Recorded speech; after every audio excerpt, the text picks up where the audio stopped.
one year of unprecedented atrocities, genocide, blatant human rights violations, and complete lockdown by the Indian occupation forces following the amendment in the Indian Constitution which changed the special status of Indian occupied Jammu and Kashmir against the UN resolutions and international law. جی اور صاحب کچھ کہنا چاہتے ہیں؟ جی میں مختصر 4 باتیں آپ کی اجازت سے کہنا چاہتا ہوں. جی سب سے پہلے تو یہ کہ آج لائن آف کنٹرول کے دونوں جانب ساری دنیا میں، پاکستان کے ہر کوچے اور ہر قریے میں اور ہر شہر میں، ہر پولیٹیکل پارٹی، پاکستان کا ہر شہری اور ہیومن رائٹس کے جو ایکٹیوسٹ ہیں وہ سارے کے سارے اس یوم استحصال میں بھارت کی مذمت اور مقبوضہ کشمیر کے مظلوم اور لاک ڈاؤن کا شکار اور بھارتی فوج کی بربریت کے رحم و کرم پر جو کشمیری مسلمان ہیں ان کے ساتھ اظہار یکجہتی کرتے ہیں.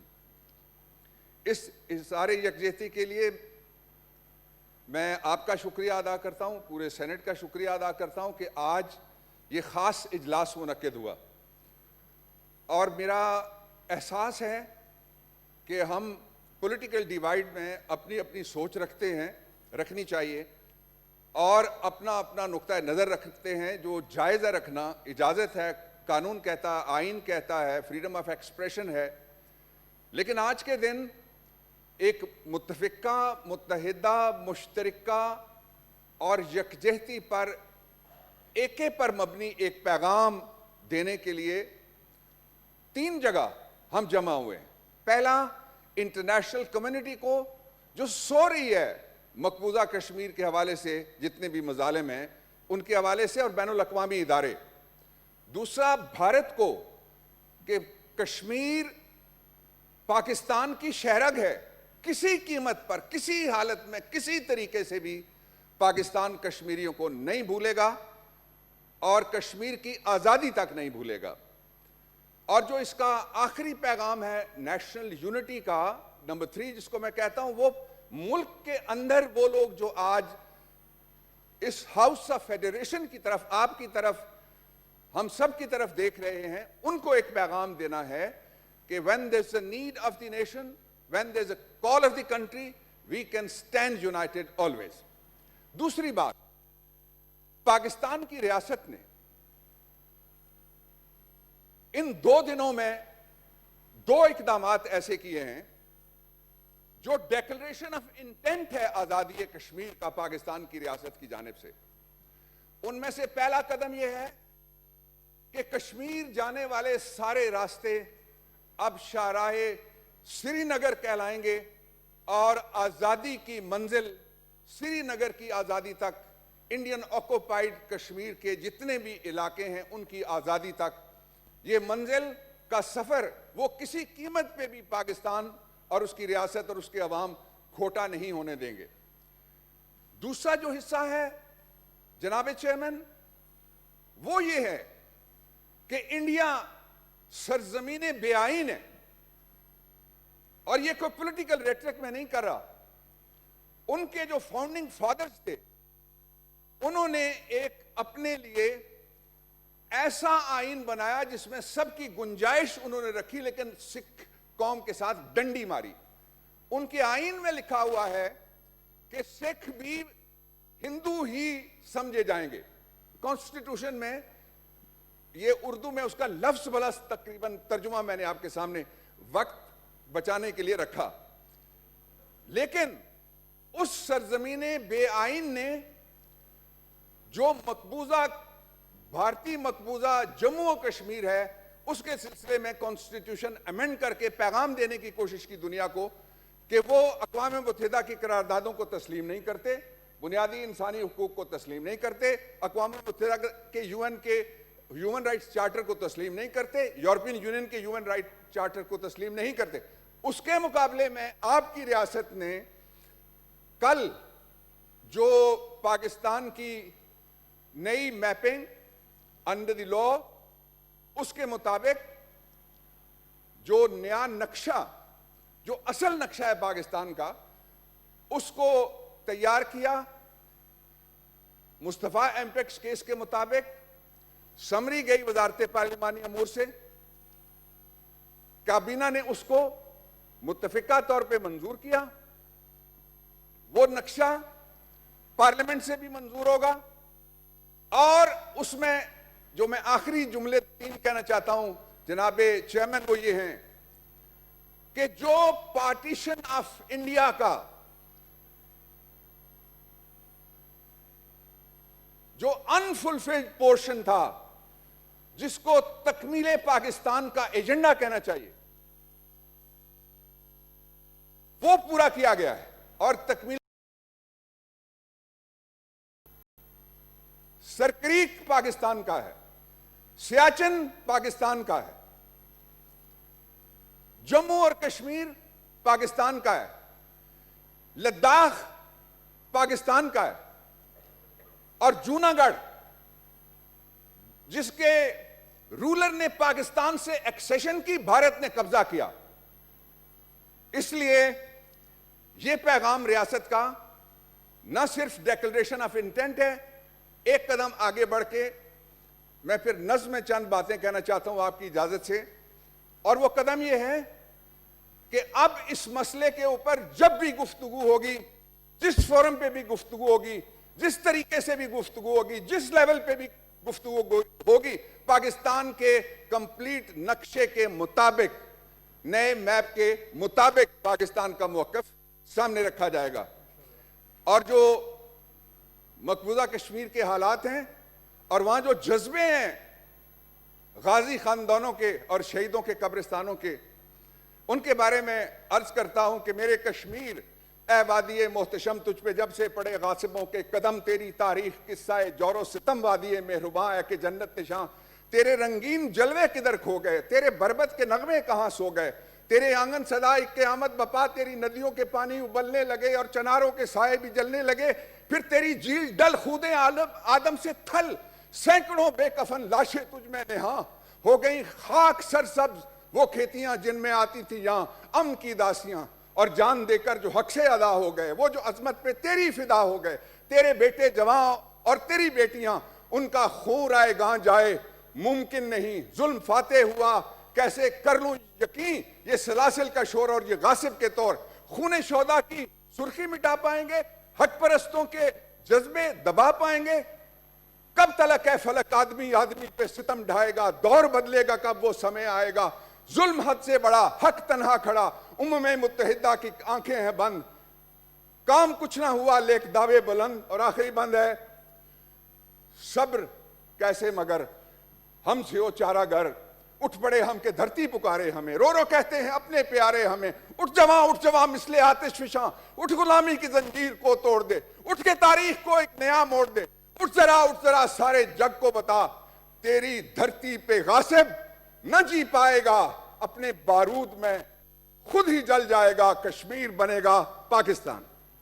تھینک یو جی. سینیٹر شہری رحمان صاحب، میری گزارش ہے کہ سارے ایک تو کشمیر کی بات کریں گے ظاہر ہے، اور دوسرا ٹائم کا بھی خیال رکھیں گے سارے ساتھی تاکہ بول سکیں اس پہ. یہ ایک اہم ایشو ہے، سب چاہتے ہیں کہ اس میں. آج شکریہ چیئرمین صاحب. آج کشمیر کے حوالے سے 1 سال ہو گیا ہے جو ہندوستان نے وہاں ایک غیر قانونی قبضہ قائم کیا ہوا تھا، اس کے حوالے سے آج یوم استحصال ہو رہا ہے اور منایا جا رہا ہے. اور آپ کا شکریہ کہ آپ نے سینٹ میں یہ اجلاس خاص منعقد کیا اور سب کو موقع دیا. انشاءاللہ سب ہمارے دوست بھی بولیں گے. آج بالکل کشمیر کا دن ہے، لیکن ہم سمجھتے ہیں چیئرمین صاحب کہ استحصال سے بہت زیادہ ہمارا جذبہ ہے. استحصال تو نرم لفظ ہے. انہوں نے، ہم تو بلکہ صبح یہ ڈسکس کر رہے تھے کہ یہ غیر قانونی قابض قوت ہے اور ان کے ساتھ ہم استحصال سے بہت آگے کی بات. وہ اللیگلی انڈین آکیوپائڈ کشمیر میں، وہ میں سمجھتی ہوں دنیا کا سب سے بڑا لینڈ گریب یعنی زبردستی کا قبضہ ہے. اس کی اہمیت 3 چیزوں میں ہے. لیکن سب سے پہلے میں یہ کہوں گی کیونکہ منسٹر نے بڑی بات کی کہ کشمیر بنے گا پاکستان. انشاءاللہ آپ کا جو سیاسی میپ بھی ہے اس کی بھی منطق سمجھ آتی ہے کیونکہ وہاں سے بھی بنا ہے. ہندوستان نے بھی پورے آزاد کشمیر کو اپنی زد میں اپنے پولیٹیکل میپ میں لے لیا ہے. لیکن خاص طور سے پیپلز پارٹی کی نظر میں اور میں سمجھتی ہوں سارے پاکستان کی نظر میں یہ کشمیری آئیڈینٹی اور شناخت اور ان کے حق خود ارادیت کا معاملہ ہے. بنیادی طور پر this is about the Kashmiris' right of self-determination, right? And allow me to speak in English because I think the whole point of all such gestures is that our thoughts be conveyed internationally and principally. I have written an article also, I would urge you to read it in the news. I have principally appealed to the West because they are the ones who have brought to the fore a human rights philosophy, a universal declaration on the rights of man at the United Nations. And they hold the entire world accountable. میں OIC کے بارے میں بات ہی نہیں کروں گی, ان کا کیا درجہ رہا ہے, ان کا کیا سٹینڈنگ رہی ہے, اس پر ہم سب بات کر چکے ہیں, کبھی اوپر کبھی نیچے. لیکن مسلم امہ نے کم ملیشیا رہا ہے ساتھ کھڑا ہوا اور ترکی رہا ہے, اور پاکستان کی تو ذمہ داری بنتی ہے. لیکن آپ سوچیں کہ آپ جب میسج کرتے ہیں کہ یہ ہم نے میپ ایشو کر دیا, ٹھیک ہے, but please explain to the people of Kashmir who have fought very hard and continue to face the bayonet of an ethnic cleansing, fascist, rogue Prime Minister of India right now. They are facing it for their right to self-determination, which has been promised to them by the Charter of the United Nations, by the UN resolutions, and by Pakistan. And it has actually also been promised to them by India, who has taken these unlawful and illegal actions. Now, when you issue a map, we hope that that is what the Kashmiris will choose.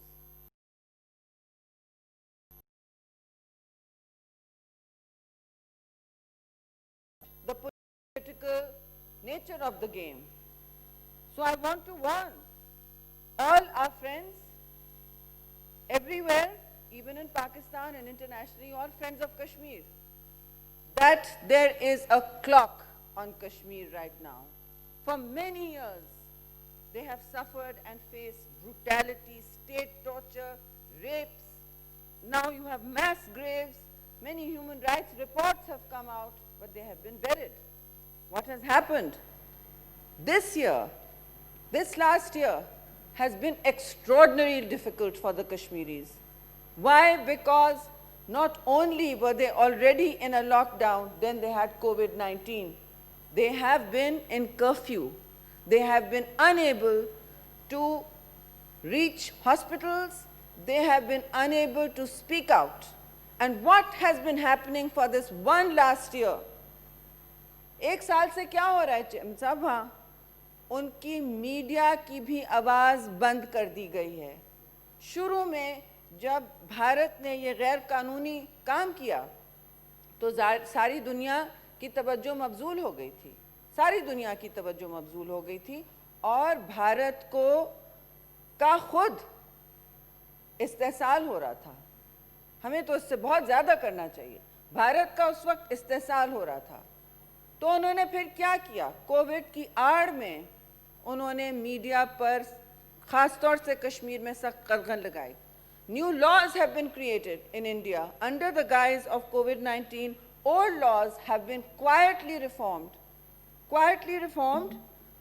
to now prosecute individuals, journalists, all those who report even from New Delhi. So the idea of India is under challenge as we speak today, and I want to remind this House, which has been my political home, that today there Narendra Modi is going even further. On August